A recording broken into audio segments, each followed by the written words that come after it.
want to go now to Lindsay Addario, Pulitzer Prize winning New York Times photojournalist. She just returned from a trip to the front lines in Ukraine. And Lindsay, I know on this trip you spent time near Bakhmut, where the Wagner troops, of course, have been leading the fight for Russia, and the fighting there is incredibly fierce, this close quarters fighting that David was just talking about. What did you learn? Well, I was working for about 3 weeks in Donbass, very close to Bakhmut, and as well near Kreminna, where there are intensive battles going on continuously. I was working with Michael Schwartz for the New York Times.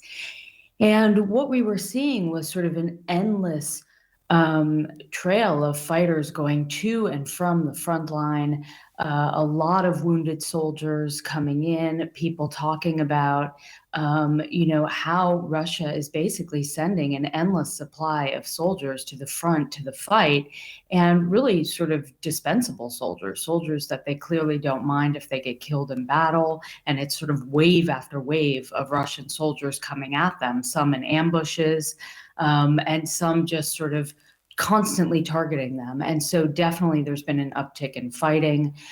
Their goal obviously is to exhaust the Ukrainian forces so that when they come in, wave after wave, eventually they send in their most professional fighters at a point where the Ukrainian soldiers are exhausted already and running low on ammunition. And, you're actually seeing that happening in real time here. I know you also, Lindsay, did some reporting on a Ukrainian army unit that's called the Free Russia Legion. And that unit's entirely made up of Russians fighting for Ukraine. And I know you and your team were doing that reporting. You took a photo of the unit fighting on the front lines that I wanted to share. This is your picture of them. Again, these are the Russians fighting for Ukraine. Why are they doing that? They're doing that, sure, first and foremost, because morally they believe this is wrong, that they believe that Russia should not have invaded Ukraine, and they feel that it's their way of standing up to what they feel is an unjust war. So it's really a moral sort of stand. And then there are, of course, Russians who have lived in Ukraine for a long time, and they feel like they want to fight on behalf of the Ukrainians.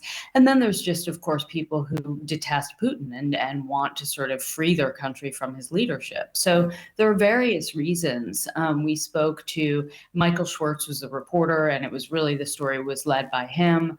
But we met sort of both on the front line. The trip to the front line was very quick because it was extremely dangerous. Yeah. As you can imagine, the Russian Legion are the soldiers that the Russians really would like to target because they're their own countrymen fighting for the enemy. So we were about a mile from Russian positions.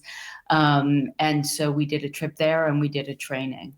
Wow. And I want to show another photo. This is a man named Zaza, fighter with that Free Russia Legion. What stood out to you about him? I mean, it's just incredible, by the way, the context you're giving here, that you're about a mile away from the Russians and, for whom these guys, this Free Russian Legion unit, would be target number one. So Zaza looked like a baby. I mean, he was incredibly young. We met him at a training, so that was in the Kyiv region. That was not at the front line. He was preparing to go to the front line. They had been training for several months and very well trained, very professional. And Zaza talked about how he just didn't believe in his country fighting this war. And he made a decision finally to just walk across the border into Ukraine and offer himself up to fight for the Ukrainian military. There's a system whereby, of course, all of these Russian soldiers have background checks and have to be and are vetted before they can fight for the Russian Legion.